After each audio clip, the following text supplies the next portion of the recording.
You're listening to Inside the Minds podcast with Dante Marsh and Ryan Hyde, where we talk about sports, life, and whatever the hell else we want to talk about.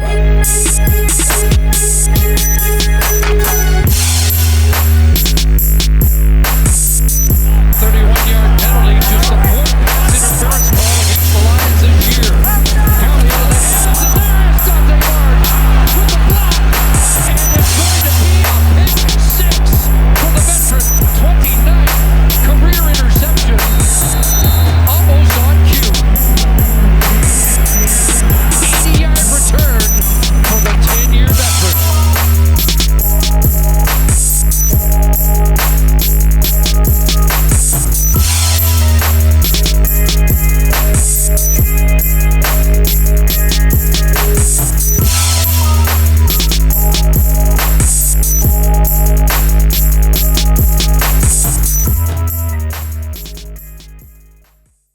One of the founding members, one of the most iconic rap groups of all time, one of my favorites growing up. I still slap all that music. That era had the best music, hands down, and it still resonates to this day. Y'all welcome to the show, DJ Yella from N.W.A. Oh, thank you very much. Thank you. I mean, it's an honor. It is an honor. And you in the Oak Town. I'm a little outside of home right now. I'm in Stockton, but okay. For sure. Oakland, California to the fullest. I just want to ask you. So what? Take us back to the beginning. How did you know that you wanted to do music, or how did you start DJing, doing beats, and getting into the music industry? Well, I never planned on it, never even thought about it. When I was in the 7th grade, I got on the drums and I just played them. I just naturally played because 2 of my older brothers can play the drum too. I just played the drum.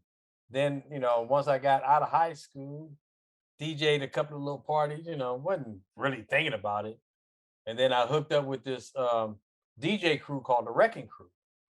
So, I started DJing the club and it's just been on ever since. And this was over 2 years before Dre came even around the Wreckin Cru. So I was DJing and making mixtapes and all kind of stuff in them days. I was doing it, but I never planned on it. I never even dreamed it or thought about it, nothing.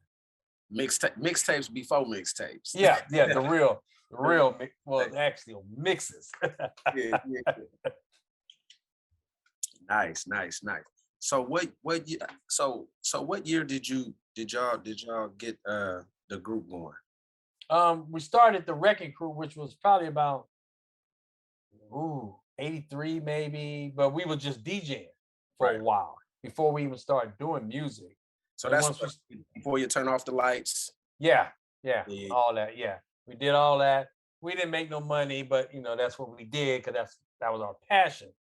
And then toward the end of that, and then that's when Dre made Boys in the Hood, and then he said, "Hey, come be with us. We're gonna make a super group." So me and Dre both left the Wreckin Cru, and it's history ever since. Nice. So please tell me, was that movie shit accurate? I say about 60 to 70% because a lot of it was this much trying to get into this space. Right. So we had to it was more stuff together that wasn't really together, or like the Detroit scene. Yeah, we got ran off the stage, but we didn't get arrested. All we got was a ticket at our hotel. But they just make it look Hollywood and stuff like this. Even the scene where my actor went in with E and with the Bone Thugs tape and talked to him. I never talked to E in the hospital. When I went in, he was already in a induced coma. Yeah. When they put you on a ventilator, they induce you in a coma so you won't fight it. So it just, some of the stuff wasn't accurate, but a lot of it was pretty good. Did you get paid? Yeah. we didn't get too personal, but I mean, I was a consultant. That was it. Okay. That was all. Definitely should have got paid. Y'all all should have got paid some serious money for that, because it made 200+ million. and for these young millennials, I got a son. He's 19, so he's familiar. But Yeah. People just don't understand, man. That era from about 87 to like 97. Oh yeah. Oh yeah. That's Golden the best era. music. The Yeah. best. Yeah. It's just the best time. Because think about it, back then, you hear a song, you know where it came from. You didn't have to go, 18 different people. No, everybody had their own sound. Yep. Too Short, us, Run DMC, LA, all of us was different. PE, everybody. Big Daddy came, everybody had their own style. Jazzy Jeff, you know, a little more soft, but everybody had their own style. You making memories come back. That's when it was fun. Yeah. That's when Rap City, The Basement. Oh yeah. And then Oh yeah. y'all had Dre and Ed Love on MTV. Yeah. Rap. Oh yeah. Oh yeah. To tune in, all that stuff. You're a man. little too young for that. I'm 42. Nah, I was born in 79, so okay, you got a little bit of it. yeah, listen to, I'm in the 3rd grade. Yeah, okay. 87, 86. Yeah. So I'm sneaking my Walkman, like I'm like sneaking in my sister's room records. You know what I'm saying? Yeah. I'm playing Freaky Tales. Yeah. In my cousin's house. We throwing Boys in the Hood. Yeah. Hey, so that's that era, man. Yeah. We had to sneak it. Yeah. I got a real quick story I got to tell you real quick. This is so crazy we doing this. So I think I might have been 1990. I was in the 6th grade. So I'm playing the N.W.A tape. Pops ain't at the house. It's my mom at the house, and my grandparents about to come over. So she kind of letting me do my thing with the stereo, you know, at the house stereo. You know, so I'm playing. She let me get away with playing. Okay, so you know, when your grandparents get here, you're gonna have to cut that music off. That's my granddaddy was the deacon in the church and stuff like that. You know, you have to yank that tape up out of there. So I'm like, man, whatever. I'm feeling myself at 12. Grandparents get to the house. I'm playing and I ain't cussing, but I'm kind of rapping along with it. Man, my grandmama came over there and took the tape about the tape and threw it in her purse. Oh, so the whole time they visited, I'm mad, I'm mean mugging. Give me my tape. So my granddaddy and grandma were about to leave the house, and they jump in their truck about to leave. So my little 12-year-old self go in the middle of the street, cross my arms like this, like, give me my tape. Man, my granddaddy put that thing in park, jumped out, chased me down. I shook him, he fell. Man, I ran upstairs, tore my ass up, right? And my grandmama took the hammer and took y'all tape and sit there on the front porch. Wow. Yeah, man, hey. Many people told me back then, the police in different states, they be driving and playing the song, the police stop them, pull the tape out, tear it up right there. All the time. Yeah, the music, and then y'all were so ahead of your time. Yeah. Oh so yeah. That's why to this day, heavy in rotation. Like I said, I'm old school, man. I'm first DJ Quick album. Yeah. I'm from y'all all the way until the group disbanded and you know, the first Chronic. And you talking about masterpieces, dog. Like, that's the time. Y'all did it in the 80s, and it's 2021, and it still got the same effect. Same. Now since the movie, it's a new generation of people. And it's around the world. That's the crazy part. You know, this social media is something else. Definitely. I mean, I done been to 100 countries in the past 4 years DJing by myself. But so when we talk about the money aspect of it, not going into numbers and getting on pockets, but I know for what was the movie Us, when they replayed 5 on it. Mm-hmm. So the Loonies and the cast was able to, you know, in Club Nouveau, they was able to, you know, get some decent residuals. Oh yeah, no, movies pay well. You know, like our movie, all the music, it went platinum and all, you know, everything. So all that's still selling today. We selling just as much we was back then. Yeah. As you should. Yeah. As you should. So Yella, you talked about being a consultant for the movie. How much of a say did you get in what content was in the movie? Did you hear it? That's how much.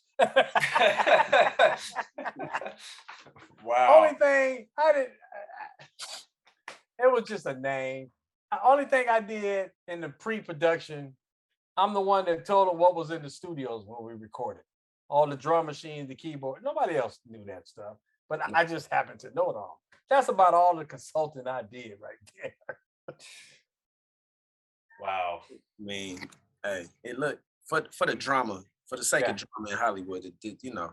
And I know they embellish some of the stuff a little, like the whole Suge Knight deal and that. You know, it is what it is. Oh yeah. I like I said, I purchased all of them again on iTunes. You got Spotify for me. Hey, you know. So yo, let's talk about growing up. Growing up, did you grow up in Compton? Yeah. I'm the only one that went to Compton. Wow. I'm the only one. Dre went to Centennial. I think Ren went to Dominguez, and E graduated in the 10th grade. So he was smart. Hey, man. So let's talk a little bit about growing up in what the youngsters call it now. They call it Bompton. Let's talk about it. Yeah, it was, you know, it was just like any other ghetto, Oakland. It's all the same. Yep. You know, I had a good childhood. I didn't get new toys and new bicycles. I never had that because my father, once they had all the kids, 9 of us, and I was like second to the last, then they got divorced. So I didn't get none of the moms and pop. You know, my mother had to work all her time. She went work from 3 to 11, a nurse. So you on your own, you know, all day after school, you on your own. But I had a pretty good childhood. You know, I like high school. I don't like school, but it was cool. I played baseball. I think I could have made it to the pros or something. But right when I got to high school, it was like baseball practice or work. I'm going to work. But we didn't have it like that. Oh, none of it. Nah. So was gang violence a big thing for you personally? Because I know I got a lot of friends and close homeboys from LA. Few of them I went to college with, and you know, some say it, you know, because being from Oakland, we right down the street from y'all, but a lot of people don't understand. This state could be 4 states. It's huge. Yeah. It's a 5-hour drive from here to there. So we don't gang bang necessarily. Yeah, y'all hustlers. Because my cousin's from the town. That's even saying. You know what I'm saying? So was it an issue for you in terms of, you know, navigating your way to and from school? You know, not in the 70s, because I graduated in 1980. So gangs was shiz at the very beginning. You would know the gangbangers is only like 3 or 4 at the whole school, you know. They're always the older, you know, like how many years you been going here, you know. But it wasn't a gang problem back then. The 80s, and then when colors came out, then it started going everywhere. That's what I was gonna ask you. Because we saw colors and we was like, man, can't go to LA, man. We go to Disneyland, we can't get red. Yeah, it started to get in the 80s, especially when the crack came, and you know, and then the 90s, you know, then now the 2000s, everybody, you know, wants to be gangsters, and you know, they got gangsters in New York now, you know, like Chicago, New York, all of them was different style gangs. They were different. We was, I think, the only one with colors, you know, red and blue, you know, and then, you know, now it's the Mexicans against the black, you know, it's so crazy now. It's just way out. Y'all definitely should have got rest in peace to Al Davis. I'm a diehard Raider fan. I'm a Rams fan. I looked it like a Raider fan, but I'm a Ram fan. Hey, y'all definitely should have got some residuals from the man. Yeah, because think about this. When we start wearing the black, all the teams got black. Yeah. Baseball, basketball, everybody got some black in their uniform somewhere. Yeah. I'm gonna tell you something crazy. Mm-hmm. Being a black man from California, inner city, Oakland, I didn't know nothing about no hockey. Yeah. Y'all made the LA Kings relevant in the black community. Yeah. Their colors was purple. Exactly. Some people say Wayne Gretzky did it, but I think N.W.A. did it, right? Oh man, it was us. Everything black. Wearing that Raiders black. Oh yeah, that was us. And then the Kings. Oh yeah. White Sox, right? They did it too. Yeah, all that. Yeah. So who came up with the acronym? Who came up with the name of the group? It was actually this guy from a group I produced called Yomo Markey. He came up with N.W.A.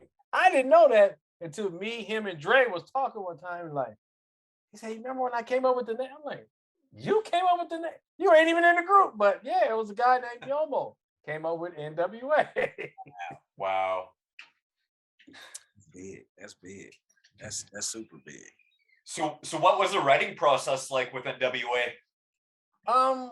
Well, me and Dre is in the studio, doing all the music for, E, because Easy E, you look at the album cover, it's really one group because it looked like an N.W.A. album cover. So I don't know who it was to come up with two groups, double the money.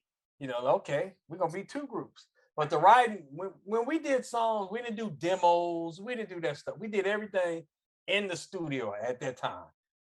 Me and Drake do the music, Q, everybody's in their little corners writing, not E, because E wasn't a writer. It was either Ren or Q writing his earlier stuff, then the DOC came later. But all the songs was wrote in the studio, just about. Wow. Not really going home with a tape to listen to it. It really was wrote right then. So it was fresh, because we think about what we rapped about. We open our door, that's what we rapped about. We didn't rap about Disneyland, New York. We never been to them kind of places. Yeah.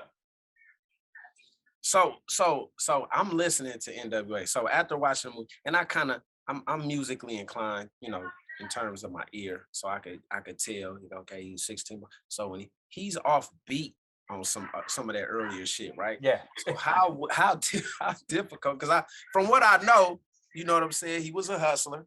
Yeah. That's how that started. So y'all writing for him, how difficult was it for him to get it down? Like, because obviously you see the movie, right? Yeah. Where you like, and that was me and Dre would take turns doing his vocals, one verse, every song except his solo stuff. He had one verse. We put that piece of tape down, and every mark is a punch in. So he might get a whole line. Might. Sometimes we had to punch in the line.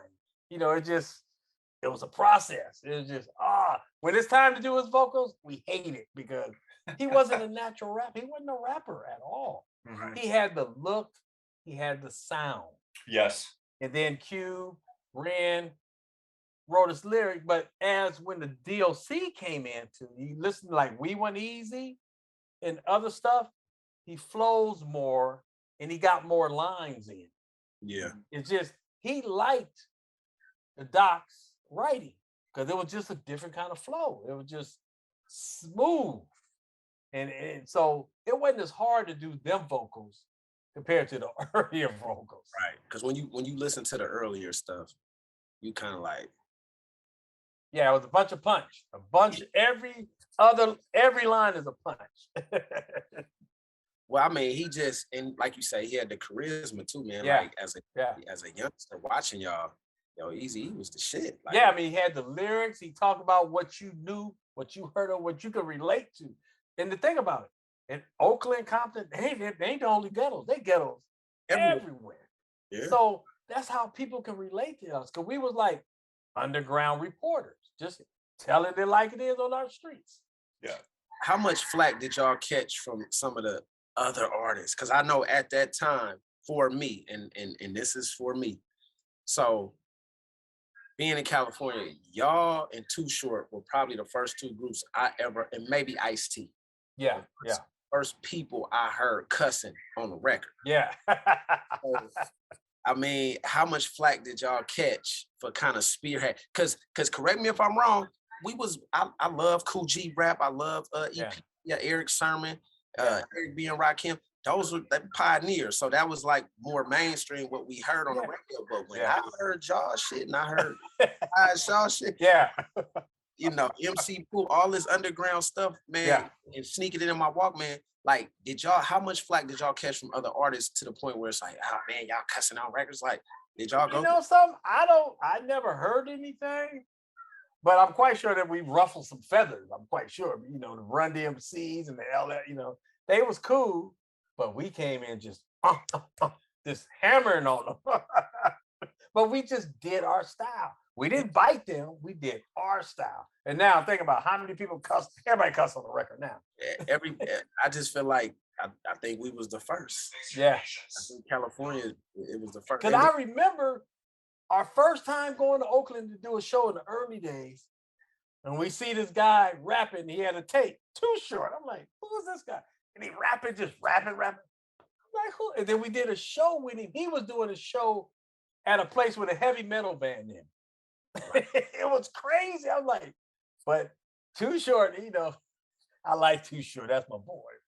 Too Short was just raw. Yeah. Hey man, my daddy's man, I ain't playing that goddamn 50. Cussing me saying that. I said, hey man, just Freaky Tales and Dolphin. Oh, that was a cut. A 9-minute song. Yeah, long. He just rapping, just no breaks, no nothing. He just rolling. Definitely. I think the album that got me in shit when I was a kid was the 2 Live Crew's live CD. Oh, okay. And I was in grade 4. I'm 42 as well. And I was stupid one day. We were driving out of town. I said to my sister, hey, listen to this. This is, the 2 Live Crew live CD. And she was like, holy crap, like, don't let mom and dad hear that. And we ended up getting in a fight and she ratted me out.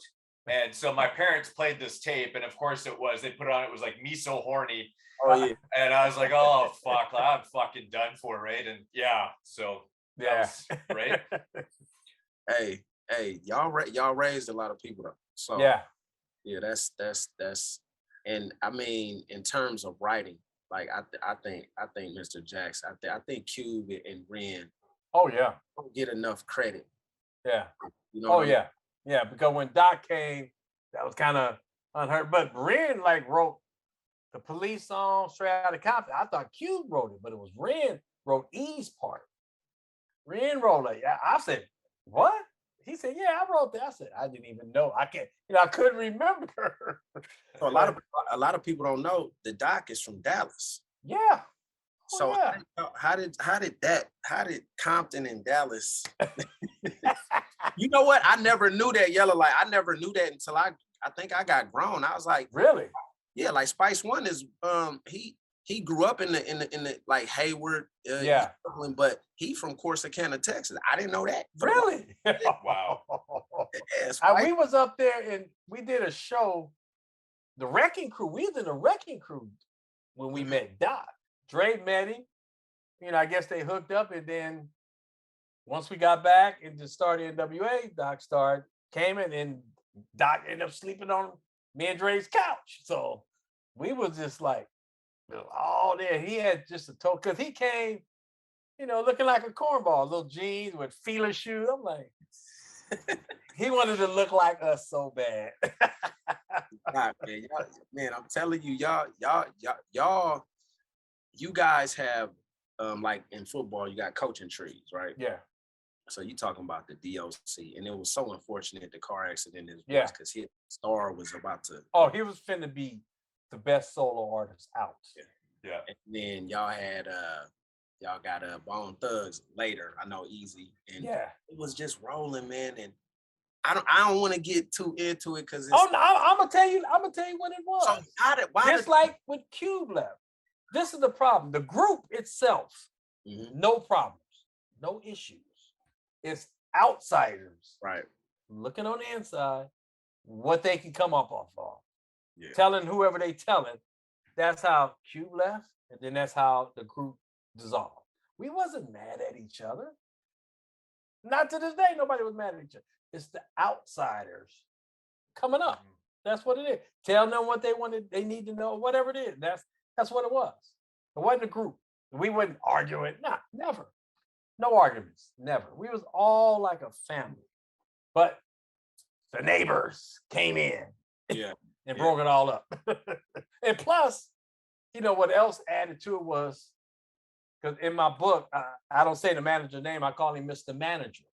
Gotcha. See, this was the problem here. We was young, naive. We didn't know nothing about contract lawyers, publishing, writers, artists, all the stuff. So he's getting 20% off the group. That is cool. Okay, that's the, but you're getting 20% off the label also. Mm. So That is a conflict of interest that we didn't really know. Even E didn't even know. So he didn't understand it. So he getting 40. Yeah, if not more. Yeah. I mean, I'm quite sure he shoved papers in front of E, sign this. You know, he don't know what he's signing. right. Yeah. You know, we young. Even think about some young black kids, got a little talent, and it just took off. I mean, we took off. We were the new Motown. Yeah. Everything we hit, platinum, double platinum, triple platinum. Everything we did turned to gold and platinum like it was nothing. But you know, we young. We didn't know nothing. Think about this. We did all the earlier songs, even E's first album, JJ Fad's gold single, gold album, Straight Outta Compton's double platinum, without contracts. We didn't have contracts. Are you serious? And we didn't get contracts until 1989, in the middle of our tour. Wow. That's when we got checked. And then this is what I did. I went, just like the movie, I went to, you know, the Mr. Manager's room, contract, got a $75,000 check. You know, think about it, a young black kid, $75,000. Back then, that was. I picked up the contract was about that thick. I picked it up, flipped it over, signed it, gone. Yeah. I had no idea what was in there because we were just young. Did y'all ever get your publishing and all that Oh stuff? yeah. Okay. Oh yeah, all that up until this day we get all that. But back then, and it wasn't because E was trying to be crooked. He didn't know either. He just know that millions of dollars is coming into this company. Yeah. You know. Oh yeah, speak on that. Y'all like, because a lot of people think Easy was dirty with it, like because that's what I just said. Clarified. He's shoving stuff in front of him, sign this, sign it. He don't know what he's signing. Yeah. Yeah, just because you the label owner, you whatever the manager tells you, you know, he's been around. He was around for years for big rock and rollers and all that stuff. So he'd been around. He knew all this publishing, right? You know, publishing is two sides: music, lyrics, 200%. You got artists, you got producers, you got so many different ways to get paid off of one song. And he didn't know all this. You know, he just signing checks, passing, you know, he wasn't dirty, wasn't crooked. The manager was. That's what it was. And Cube, somebody happened to tell him and he found out. So he left. Us, we, you know, until the end, you know, when Dre left. So it was just, we was young and we was naive. That's what we was. Well, that's like you said too, like Jerry had been on the rodeo however many times way before you guys. And this is our first time getting on the horse. We don't know nothing about the horse. Yeah. We just had the talent to ride the horse. Exactly. I've got Jerry's book. I never read it. I don't have your book yet, but I've got Jerry's book, and I'm in the process of reading it. This book. I need to buy that from you. Where can we get that? Where can we get that? This is on Amazon. Okay. All day, Straight Outta Compton, my untold story. And it's on Amazon, or the signed copies is at DJYella of N.W.A.com. But my book is not to show what I did. I did this first. No, it's not that. It's telling my life from 4 to 2020. But everything in between, before the group, during the Wreckin Cru, N.W.A, the breakup, it just tells you, this is just what happened. All the stuff I see.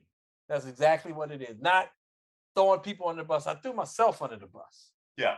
You know, but it's a guy, I just did an interview about 20 minutes ago. The guy said, how real is this? I said, it's 100% my story. You know, like the Straight Outta Compton movie is 60%, but this is 100% my story. But when I relate to people or the group in there, I don't say I or me. I say we.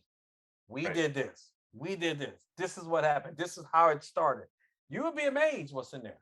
You're gonna be shocked. I'm gonna buy that. I'm supporting that, man. I need that. Me too. You would be, you would learn a lot because you've been listening to us a long time.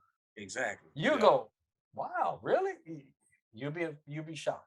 And I thought I knew it all, honestly. Yeah. So, right. You can't find most of this stuff on no article, nowhere. You know, it's crazy that I've been holding all these stories all this time. And it's so detailed. And plus, I'm in there trying to teach the younger artists that's growing up. Gotta have a lawyer, manager. You gotta have a lawyer. You gotta know the paperwork. All this stuff you got to know. And there's so many ways to get paid, especially now with the downloads and this and that. We get download sheets this thick now. It's been played every time it's being played. So it got something in there for everybody. That's awesome. I have a selfish request. Uh-huh. Man, what would it take for yourself, Dre, DJ Quick, Battle Cat? I'm going through my LA Rolodex. Yeah. See, people don't understand, man, that the real music, man. Like how Shorty B and them, like for Short and Banks played everything. Yeah. Like that's that funk, man. What would it take for y'all to put out a OG clean ass? Hey, the man, world would have to come to an end. I want it, man. We want it. The people want it, man. Yeah, because when we did a couple of years ago, did Coachella, all four of us, for the first time been on stage in 30 years. I thought then we was gonna do a tour, but it just didn't. It didn't pan out, or whatever. We was gonna go on tour, a huge world tour, but it just didn't happen. It's still, you never know what's coming, but that's what I'm saying. These are self requests. I need you, Battle Cat, Dre, and DJ locked in the studio for 2 days. I need it. Wow. That would be something right Marsh, there. I thought you were going to ask for an autographed book, Marsh. No, I'm getting an autographed book, but I'm saying, listen, I'm being funny, but I'm being serious. Like, the fan in me of music, quality music. I listen to me, man. That y'all that I just named, lock in the room, and then y'all can slide my boy Raphael Sadiq up there, man. Listen to me, man, and then y'all can pick whatever rappers y'all want to rap on. Shit, but we gotta have it. We want it. We got you. You can't get no bigger than that. You know what I mean? Like that would be, cause see, for me, I'm an enthusiast, and I guess I'm just a lover of real shit, man. Like it's nothing better than that. Like that was a real golden time that you ain't gonna get back. People that didn't get to go to the shows when there was real shows back then, and the real music. Some people are so blessed that they got to see us, Short, all these people. Just like wow. The OGs is listen to me. Richie Rich put out an album, I think, a year or so ago, and at over like 50-some years old, gassing it. Like it don't get no better. You know what I mean? Like, so I respect some of it, because like I said, my son 19, he do music actually, so he listened to a lot of this stuff, and I'm sitting there like, the songs are like 2 minutes, bro. Like they're not even. It's the new millennials. Yeah. You would never get it. I won't never get it. I'm stuck. Because we still like that old school, that hard, raw music back then. Now it's watered down. What are they even talking about? They self all the time. They have nothing to talk about. No story. And there's plenty of issues to talk about, but they don't have nothing to talk about. A lot of them. So I don't want to get too far off topic, Yella, but I thought there was a point in time where Snoop Dogg was supposed to replace Easy, and there was talk of some kind of reunion. Was that kind of in the works?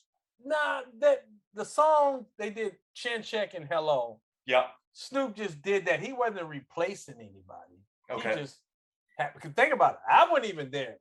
I didn't know nothing about the song. I was doing adult movies. I wasn't thinking about music. Yeah. I did 350 movies for 15 years. So it wasn't that Snoop. I guess if anybody would have think, oh, he replacing E. No, you can't replace him. No. Not at all. Never. You just have to do something without him. Yeah. But Snoop wasn't there to replace nobody. He was just, Snoop. Man, something? Think about this. Take this all the way back to the early 80s. Me and Dre is an egg. Yeah. Think of what's birthed from that egg. Oh, I know. 50 Cent, Eminem's, Snoop's, Cube's, all this stuff. And That's it goes back insane. to just me and him. Yeah, that's crazy. Just me and him, just being DJs together. That's and then the whole aftermath thing he did when because didn't he put out a Nas album? Nas was signed. I don't think he never put it out. But he had a few people, even at Rakim. Yeah. I don't think nothing came out. Wasn't Busta? All these groups came from this. Doesn't Corrupt. Yeah, it's so Warren G, his own brother. Yeah. I forgot about Warren G. Yeah. Warren used to come to he used to get dropped off at the studio. This was on the last album. And Dre lived in the Valley then. And Dre would leave him right there. I'm like, what about Warren? Warren had glasses with tape on it, like Clark Kent. He looked, that's how he wore, I don't know if they was bifocals, but he had glasses. So I used to have to take him home to Long Beach all the time. And Dre would be mad at him because, why you come up here and you ain't got to ride home? Right.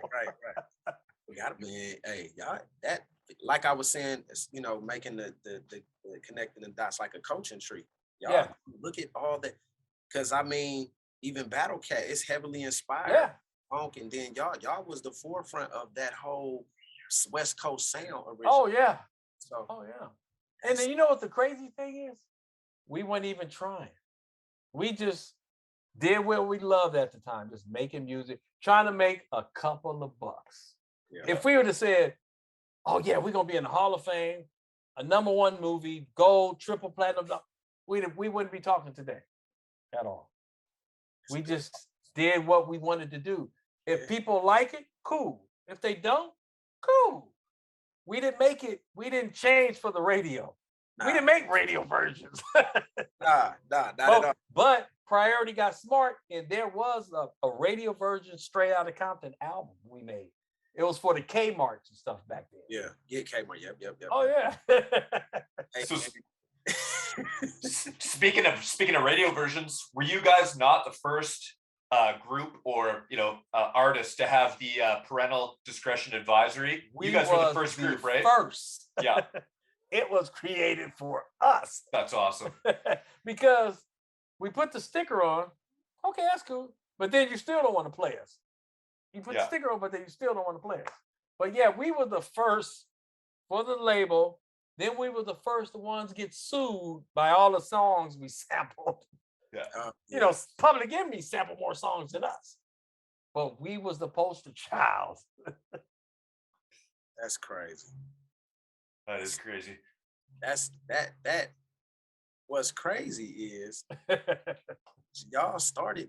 But think about that. We had to do everything from scratch. Right. There was no YouTube or YouTube University or Google. We had to create everything. Everything. So let me ask you this. So, because you picked up a set of drums. So like now I know you got Fruity Loops, you got Pro Tools. A cat got a MacBook and they can make beats. Like I don't know, man. And even the rappers, like y'all go in there, y'all do what y'all do, and then y'all sitting down recording and y'all punching. Yeah. Like nobody is writing. It's just off. Yeah. We gotta. That's why I'm stuck. Like I still. Yeah, because all that music back then was raw. It was done. You had to create it. You can't just find it on YouTube, find it on this. No, we wanted this sound. We had to go get it, make it, or something. It was just, and then back then you had to go to the big 24-track studios. That was, somebody had to have money to get in there, So everybody couldn't be an artist like they are now. Anybody with a phone can make a song, YouTube, TikTok, it's so watered down now. I guess that's what they like. Is cool. It's still selling, but we were so raw and so new. I mean, not just us. All these groups, Too Short, all of Run DMC, all these groups. Well, like you said, you knew back then, so I knew. Like I knew as soon as the song came on, you knew who it was. Like, oh yeah, it wasn't that many. Like it's oversaturated words. Oh so yeah. you don't have 100 little such and suches. Yeah. You know what I'm saying? You know what I mean? So I knew if I'm Ice-T with that classic album cover. That was a lady with the bikini. Oh yeah. With the shotgun. Yeah, he was playing. So we gravitated. It was like you really had to be who you said you was. Yeah. Too. Yeah. You couldn't just say, Yeah. Yada yada yada. Yeah. You had to really be about what you were saying you was about. Yeah. I just think that's the difference, and I think also for me, I think the nobody's taking that craft seriously because they just trying to run to the money. Yeah, like, that's it. You know, I don't want to say this, I don't like to say it, but a lot of these rappers wouldn't have made it in our days. Not at all. Yeah. They was the demo tapes that got tossed in the trash. It just, you had to be hard to make it on the record. You had to be tough. I mean, you had to have some tight lyrics, music got to be. Nowadays, it's just, they make it anything, There's a few Kendricks, there's a few people here and there, but it's just millions of artists now. Back then, it was a few artists. Nowadays, like you said, it's oversaturated. It's more artists than fans. A fan come up to you, they try to give you their single. Right. Yeah. So this is my personal opinion, and I'm gonna say the first Chronic. I'm gonna say Doggy Style. I'm gonna say Dog Food. Yeah. I'm gonna say All Eyes on Me. And that To Pimp a Butterfly, Kendrick Lamar album. Mm-hmm. I'm gonna go ahead and say this, and I dare anybody to object to it. Those albums I just named might be the most perfect sonically and lyrically and well put together projects I've ever heard in my life. Yeah. The first Chronic came out in 92. When I listen to it now in 2021, and I let Dre talking on the one song High Power, and then RBX come in rapping. Y'all got that shit sounds so. That was done in 92. That sounds so that like the way it's like leveled and just mixed down. You can't. That's because we learn how to mix the songs ourselves.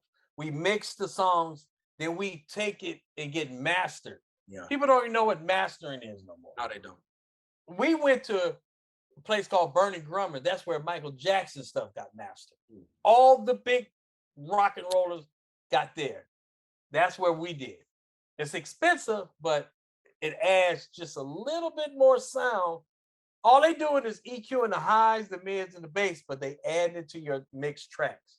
But see, what put our songs sound-wise, we used to record 3 kick drums at one time, 2 snare drums. We sync up 2 different, the real 808 and then the 1200, we sync it all together. So we learned SP 1200, we learned all this stuff. We EQ, when we record our tracks and stuff, we EQ it. And then when we mix it, when we finish, we EQ it again. Was that an old school trick? We just learned it. We just learned, we mixed our own stuff down. Oh yeah. Wow. So y'all was a one-stop shop. So you didn't necessarily have to until you went to go get it mastered. Master, that's it. All they took was the masters and mastered it. That's it. That's dope. That's it. biggest artist y'all toured with early on? Public Enemy. I mean, we did them all. Salt and Pepper. I mean, we've been with a lot. All the Big Daddy Kane, the Eric B. and Rakim. I mean, just so many, in the early days, Pub PE, man. Too Short was on our tour. Oh, and if you ask Too Short today, you ask him, what was the best tour you've been? He'll say 1989, our tour. Man, they got a classic picture of him and Easy. He got the big donkey rope on with the Oakland jacket. He used to come out in his Oakland jacket and stuff. Even when we went to Philadelphia, they kind of booed him, because it was hard to get into that East. Yeah, but sure. He just did his show. Because N.W.A. was the first to get into New York. New Wow. York, they don't like outsiders at Right. all. Yeah. We were the first to get it because we did the Apollo, and we didn't get booed, but they were like, like they didn't clap for us, but that was like, oh man, we can't be doing. That was the worst show we ever did, but they didn't boo us. But that's just their crowd. Right. That's how they are. They don't like outsiders. Yeah. But we broke into that. We were the first to break in, and then us, Too Short, they start flying in there. Biggest artist, man. Like I said, especially for me as a kid in elementary, man. I'm telling you, man, we are sneaking into my to be like we playing the records. So I'm old enough to have had records. And actual records. record and the tape. And you gotta if that damn that stereo eat that tape up a little bit. Yeah. Get a pencil and roll it back in. And it'd only be messed up at where it twisted. Yep. And it's just those were classic times, and I'm just man, salute. And y'all need y'all roses for real, because y'all did some serious shit like that. Really had a huge impact, not only on the industry, but I'm telling you, that California sound, man, y'all spearheaded that whole thing. And there's so many people, regardless of state. So I lived in Atlanta for a while. Like California started a lot of shit. Yeah. Oh yeah. It just, like we talked about earlier, y'all was the first to do it, like cussing on records and really talking about real life stuff going on that everybody in the inner cities across America took. So it's big, man. It's huge. So Yella, when Cube left, and he comes back at you guys with No Vaseline, what were your thoughts on that track?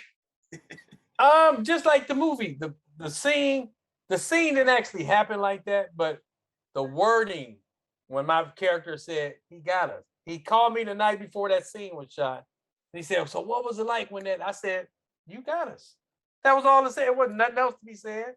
We wasn't sitting around and that. It just, you got us. That was it. That was about it. That's all it was. That was we never made a full song towards him.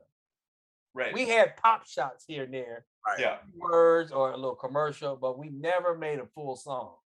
So that the 100 Miles and Running album, though. I mean, as I said, we took some pop shots.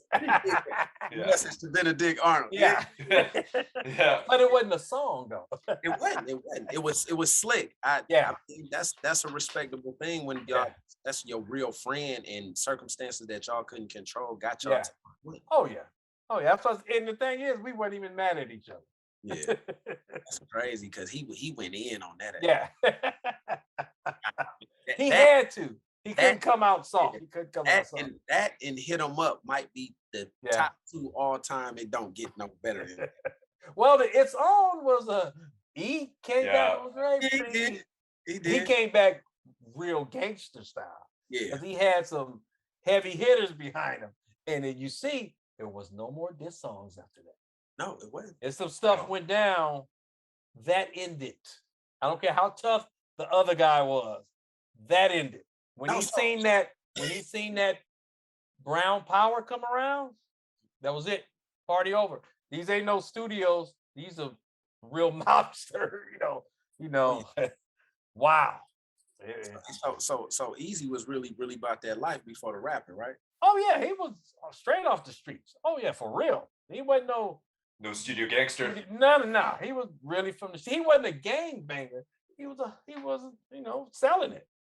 That's what he was doing. He was a hustler. So he looked the part and he was the part. Right. What were your reasons for staying with Easy when everybody kind of went their own way? Well, Dre called me one morning, like 91. He called me and actually said, I'm gone. And I'm like, at the time, I'm like, in my mind, I'm saying, gone where? I had no idea. I didn't know till like a couple of days later that he actually was done. He asked me, but the thing was, me being so young and naive, I never gave him an answer. I gave him an answer in 2019. Wow. Yeah, it's in the book, and it's a picture of me and Dre in the studio. That was the last picture we took in late 2019. That's when I gave him the answer. I didn't have an answer. I ain't got nothing against E. I got nothing against you. And I just didn't answer, so I got stuck in a catch-22. Yeah. Dang if you do, dang if you don't. You know, I'm like, oh, really? I should have went with Dre, but I didn't. But in that night in 2019, he even said, I'm kind of glad you didn't come. You know, he went through a lot of stuff too. So I just was, okay, I'm with E. I didn't say I wanted to be with E, but I was with E. So I'm glad I was there his last 3 years. So yeah, I feel good. I have no regrets. Yeah. So do you rent it? How tight are y'all? Y'all still rock with each other? We all talk to each other, but not by phone. Text here and there, Cube. You know, all of us, a little text here. But that's it. We don't go to dinner or none of that kind of stuff. We ain't been to dinner with each other since '89. So, but we never was mad at each other. It just, like out of sight, out of mind. Right. Everybody just, we grown now. So, but doing life. Absolutely. How did you and Easy end up hooking up with Bone Thugs? Me and E was doing a show in Cleveland. And I remember being backstage, he back in the dressing room, he walked out and these 5 guys came up, rapping and singing. I'm like, what the heck is this? And then E came back. I said, hey, why don't y'all go over there to him? So I guess E talked to him. By the time we got back off of that little tour, they was here in LA. I'm like, these the same guys from Cleveland? I'm like, and what's so crazy? They took the bus here from Cleveland on 1 bag of potato chips for the whole trip. The Greyhound. The Grey Dog. Wow. Hey man, them dudes were special too. Oh yeah, they was different. Yep. Like us, we was different. They was different too. They was, they was crazy, but they was different. They was like us, just a different style. Yeah, they put Cleveland on the map. I did not know that. I thought they was from LA until, found out. Oh yeah. I gangster in Cleveland. Yeah, when they got here and E took them to the surplus store and bought them all the khakis and the jacket so they could look like something. Yeah. Wow. Yeah. That was it right there. That's funny. So go ahead, Ron. Sorry, I was gonna ask what your relationship was like with Suge Knight. Don't know nothing about him. I don't even talk about it. That's grown folks' business. It is what it is. I've heard stuff, I've seen stuff, but ain't got nothing to do with me. Yeah. Fair enough. So there was an opportunity, like when y'all split, Dre was saying, come on and roll over here. Oh yeah, he asked me. I didn't know where he was going. He just said, you want to leave? I'm leaving. In other words, are you coming with me? And I just didn't answer him. That's all. I just didn't give him an answer. So I got put in the thing as I stayed with E. So I just stayed with E. I didn't say, oh, I'm gonna stay with E. I ain't gonna go. No, I just never answered him. So how the hell did you get into the adult entertainment industry? You know something? My buddy Big Man brung it to me. He actually brung it to E first about movies, shooting movies. And E was taking his time on the answer. He came to me with the same answer. I said, yeah, let's do it. So I went out and bought cameras, photography camera, computers. I did it all, but I did it as like doing albums. I didn't do it as, the girls. No, I didn't care about the girl. It was about the money. And I'd made 350 movies over 15 years. And I just was doing it. That's why when they did Chin Check and all that stuff, I wasn't even around because I was doing my thing. Get to that bag. So what is DJ Yella up to now, man? What's going on now? I know you got your book. Yeah, it's just this. This is what I'm doing. I mean, everybody that read it say it's a good read. I never read a book before, a novel, ever. Never opened one up. Everybody says it's a good read. I'm like, okay, but probably a movie. I got a script and stuff like this. But my bottom line is, people ain't gonna believe this, but my bottom line is I'm gonna be a preacher. That's what's next for me. That's so opposite end of the spectrum. Yes. When you read the book, you will see it. You will see it. I'm telling you, It goes from here down, up, down. I was homeless 3.5 years in 2010. Wow. Recent. I got saved during the homelessness. Yeah. And I have not looked back since. That's where I'm going. I wasn't looking for God. Didn't know nothing about him. But that's how it happens. You know, because God like pimps, hustlers, players, murderers, rapists. That's what he like, because they're 100% at what they do. Yeah. Like when you play sports, you was 100%. That's how you got to be. And that's what he likes, 100%. Not somebody don't know. I'm gonna be on this fence, or no, 100%. I wasn't looking for him. He came and got me. Okay, this is what I'm doing. That's it. Yeah. And I've been having more fun in the past 8.5 years than in the heyday of N.W.A. Wow. Even with all the money from them days. Because I got the peace and the joy. Yeah. You cannot buy this. You can't borrow it. You can't, can I get that? No, you can't steal it. Even these billionaires, zillionaires, most of them ain't got no peace and joy. There's too many issues. You know, the more money, more problems. Yeah. But I have peace and joy, and I'm good. That's good to hear, man. That is so good to hear. Like, you know, is that it you know, you're more than just what you do as your occupation. And Yeah. a lot of times people don't realize that. They think that that's what you do, so that's what you need to do for me. Yeah. Just a whole shut up and dribble statement. Like that is a human. That's a person that's going through things outside of what they do as an occupation. So, you know, that's dope, man. That's dope. People need to hear that. And that's and you detail that in the book. Yeah, I'm telling you, you got to read it. It'll open your eyes to a lot of different stuff that you probably would never heard of.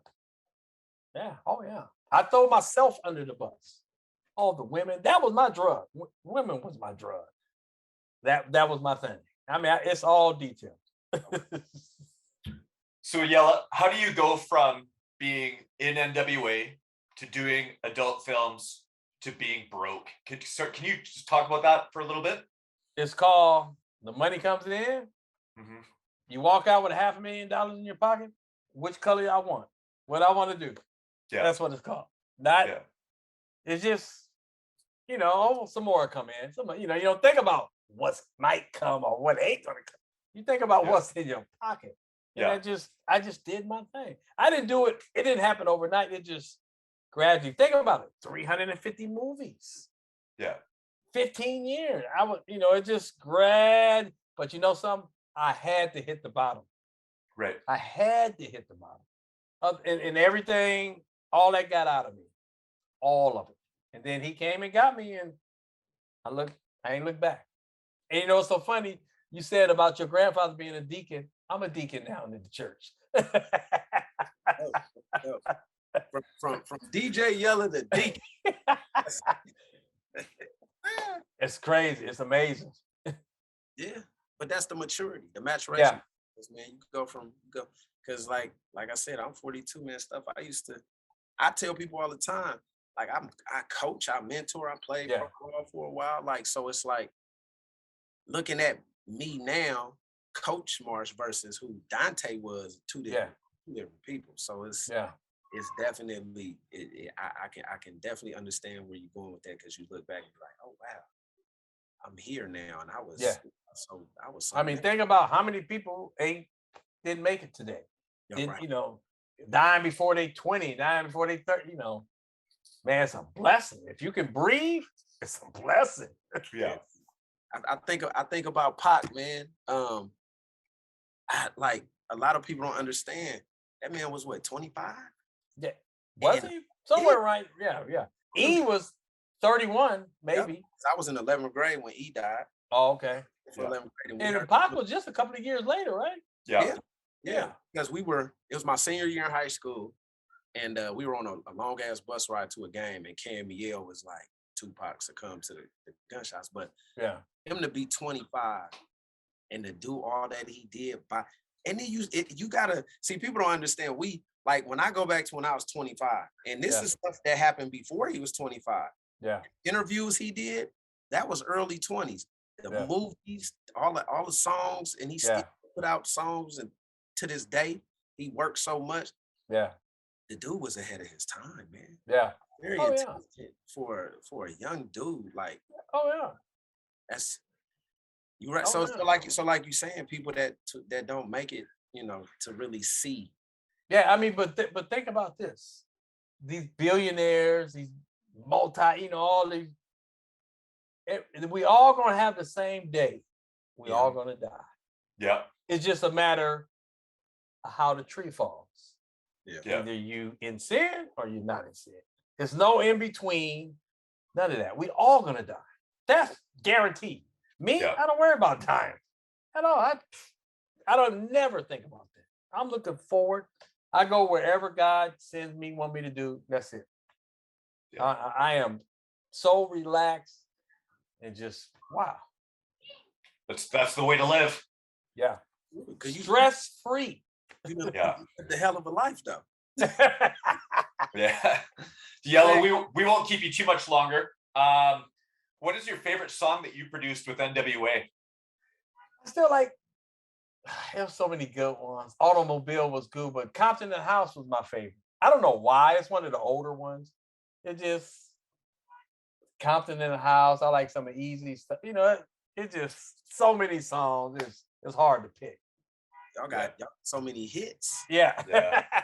I think my favorite N.W.A song is probably Appetite for Destruction. Just the beat. See, that was a good one too. It is just so damn hard. Yeah. I just love everything about that song. So could you imagine a Q being on that track too? Oh my goodness. Right? It's so many songs for me, like Always Into Something. Yeah. Let me see. I like when y'all took the Bootsy Collins sample. I'd rather. Yep. Oh yeah, that was the. Oh yeah. Gangsta is one of my favorites. That's a great one too. Oh yeah. Hey, always. Hey, a B is a B. All that stuff. Yeah. So it was just the production part of it on top of the raw lyrics. Yeah. Oh yeah. It just clicked. All of it clicked. It's just amazing that we still talking about this 35 years later. Some groups don't last 35 minutes. That part, right? That part. That's why I say iconic, because like I said, but you talking 35 years, man, that you making me feel old. So yes, I'm 7 and 8 years old. Like I said, sneaking in to my sister's home to play y'all album because it was that dope. Like it was groundbreaking. I mean, think about it. We got into the suburbs. That's when it just went crazy. Yeah. They start, just like, whoa, what is, man? And nowadays, people, I did a book signing the other day. A guy, 20 years old, knew all kinds of stuff. He only 20 years old, but he was a die-hard N.W.A fan. I'm like, wow. I mean, it's getting younger and younger because of the movie and the social media, and it just. I mean, I DJ around the world, Korea, Vietnam, all over, Japan, China, Malaysia, and Indonesia. I mean, so many, Dubai, Bahrain, man, Bali, places I've never even heard of. But they love, like you love, the old school hip hop. That's their era. They don't listen to this new stuff. All I play, when I DJ for an hour, only play old school. Late 80s, 90s. That's it. Nothing else. And I don't think that old school hip hop is ever going to fade out. It's hard. It's hard. But you know what the thing gonna bring it back? If either a new artist or one of the old artists come back and hit like back then. Right. I know somebody that's got an album coming out. Okay. I ain't gonna say no names. Somebody, we gotta give us a hint. I ain't gonna say no names. But somebody is coming out with one. When can we expect it? I don't know, but it's coming. It's coming. I'll keep an eye open for it. Isn't Dog Pound about to put out another album? I see you trying to be. No, I've seen this because I followed on the Instagram. Him and Corrupt. No, they just did. They already did. I ain't saying no names. So let me ask you this. I'll put it like this: they in arm's reach. Okay. I don't know all these dog pound. I don't know all of them. I got you. It's he told me it's coming out, so you know. Oh, that's gonna be dope. Looking So forward maybe to it. maybe it might go back to some old school. I don't know. so y'all had okay. So I don't know if I know Easy was a part of the Penthouse Players clique. Oh, the Penthouse Players. I don't know if they did an album or just a couple of songs. Like 3. So was it an EP? Because Yeah, something like that. Yeah. Easy, Quick, and who else was it? I can't think of their name, but yeah, Quick was yeah. The Penthouse Players. Wow. Yeah, They last about 35 minutes. Though. about 35 minutes. Wow. I forgot all about them. N.W.A. I forgot about all these. Yeah, it was some. These are more or the newer ruthless people that try to come out. You know, they wasn't in the prime days. Right. Do you gotta do you ever get down with Lil Easy? Yeah, we got a show next week in Fresno. Wow. Okay. Oh yeah, E40 and Burner. Yeah, we doing the show. Me and him been doing shows around the world. He looks like his dad. He sounds like him, acts like him, short like him. I'm just like, boy, man, I know he spit you out. That part. Man, so can we? I got another selfish request. Maybe we can put the bug in the air. We need an old school hip hop concert. Oh yeah, that would be A West nice. Coast, a West It's Coast, coming too. a West. I ain't saying nothing. Just come to Vancouver and I'm there. It's worldwide. I'll be there. That right there is big. Yella, you're gonna get an email from me asking for backstage passes. I'm just saying. Hey, who you telling? I got it. Hey, all the old school Bay Area artists and all the old school SoCal artists. Oh man. yeah, that would be just funk fest for real. Yes. Because that right there, it's got to be 100,000 hit songs out of that. Yeah. Yeah. Sure. So Yella, before we let you go, how does it feel to be a member of the Rock and Roll Hall of Fame? You know something, I don't think about it that much. It's different, you know. It's rare, I guess, you know, but that was something we never even heard of, never even couldn't even imagine. Because we were nominated 4 times in a row, you know. I'm like, we ain't never getting that. So it's an honor, you know. You can't get no more higher in music. That's it. That's the highest you can get. You can always do big shows, make big songs, but you can't get no higher than that. I mean, think about who's in there. Rolling Stones, Prince, Michael Jackson, James Brown, you know, the heavy hitters. Yeah. The Beatles, you know, that's a class right there, boy. Yeah. Everybody ain't gonna make it to that class. Nah. Just Prince and Michael. You ain't had to keep Prince and Michael. Man. Oh yeah. Talk about that tree. Like Prince, George Clinton in there too. Oh yeah. Yeah. Mr. Atomic Dog. Oh yeah. You don't know nothing about that song. Hey, I know all about it, but I was a youngster. The Q Dogs play that. They get to, you know. Oh yeah. they forever playing Jordan. Cause I'm into that, right? So like as a kid, my pop had the Cadillac. So I'm heavy on Curtis Mayfield. Marvin, oh yeah. Stevie Wonder. Diamonds in the back. Digging the scene with the Gangsta Link. You know what? And then you start hearing, this is how I got in like really liking music too. I could listen to them old songs and I hear all the samples. Like little insignificant parts. Like like I was listening to the Ohio Players, right? The Funky Worm or something like that. And I'm hearing it's in a lot of our songs. Yeah, I'm hearing that. I'm like, man, wait a minute. So it's just like it's so dope to me. Like I'm on some, I say 70s music and early R&B. Oh yeah. Sample. That's all I listen to. I don't listen to that now. That's it. That's it. For sure. Thanks for coming on today. I really appreciate you taking the time. And it's been fun. I mean, it's an honor. I mean, you know, 35 years later. I ain't trying to make you sound old, but 35 years later. Oh man, no. I appreciate you coming on the show.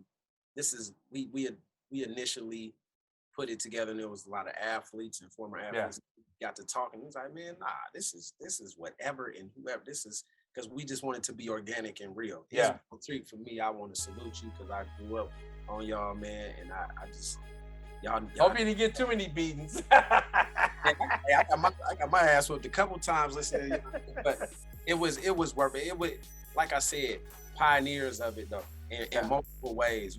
We talked about the dress, and everybody wanted to have some black Levi's on with a derby and everybody, some Nike Cortez. So y'all. Oh yeah! Wow. Yeah. And them Raiders and Kings hats. that part right there. So no, I appreciate you coming on, man, and salute, brother. And I want you to. I'm gonna get your book. I'm gonna support it. I want you to read it. I'm an avid read it.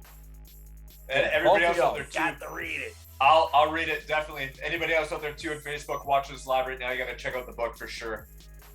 Absolutely. It'll be worth a read. Thank you for joining us on this episode of Inside the Minds podcast with Dante Marsh and Ryan Hyde. Check out our Facebook, YouTube, and Twitter accounts to see our upcoming show announcements, links to our previous shows, and sound bites. And don't forget to hit that follow button while you're there. Hey, this is Logan Bandy. Hi, this is Zane Frazier. This is Art Jimerson. Chris Rainey. This is Boots Electric, and thank you for joining me on my special guest spot on Inside the Minds podcast, where everybody wants to be if they're smart. Good field position start, play action. Burr's going to load it up, but he's short on the throw. Intercepted. Dante Marsh has his 30th career interception and a good return back into Ottawa territory. Well, the usually strong-armed Henry Burris comes up short.